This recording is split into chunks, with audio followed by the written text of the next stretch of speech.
Alright, hello again everybody. Welcome to our next lesson here. This is Southwest Settlers.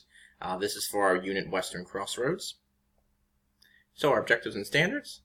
You will be able to understand the growth of Hispanic Americans in the Southwest, and you will be able to explain conflict and challenges between people in the Southwest. So please take a moment there to look over the standards, if you would please. Pardon me.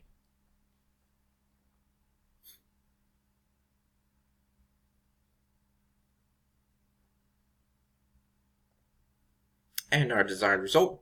How did Hispanic Americans impact the Southwest? So the arrival of new settlers.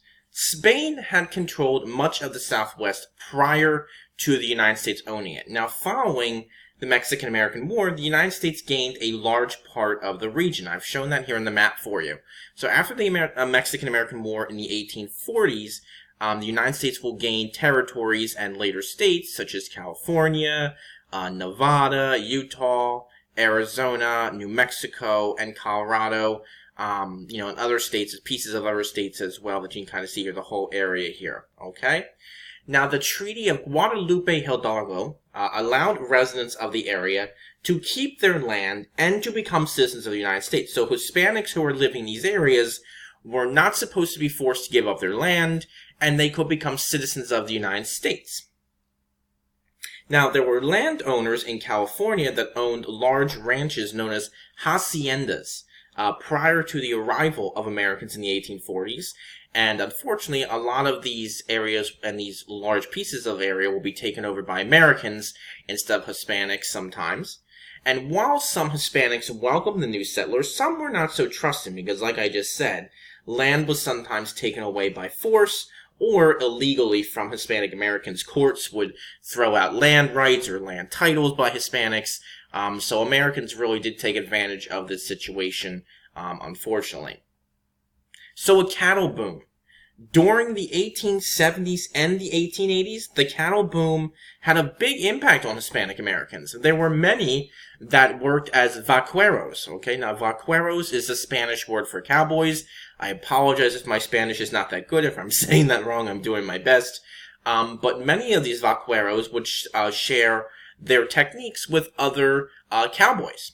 They also added words to the English language, such as lariat, I believe I'm saying that right, lasso, and stampede. So a lot of words that we hear and use still today come from Hispanic cowboys from this time period. Excuse me.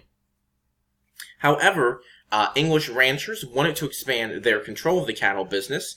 There's going to be some conflict between Hispanic cowboys and American ranchers and things like that.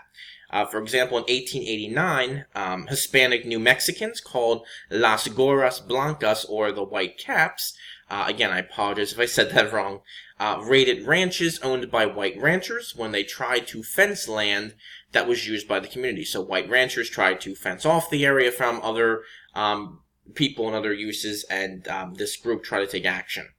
Now, people did try to get federal troops to stop the raids, but the president refused, and eventually the raids did end in 1891. Despite some conflict, Hispanic Americans continued to rule governments in the Southwest and were the majority of the population. So populations change and grow. Again, we've talked a little bit about the West, how the railroad led to growth and expansion in the West. So the growth of the railroad allowed for populations in the Southwest to grow in the 1880s and the 1890s. We see many Americans coming to the West, also Europeans, and also Mexicans also begin to arrive in the Southwest. Now, many Mexicans worked in agriculture and for the railroads.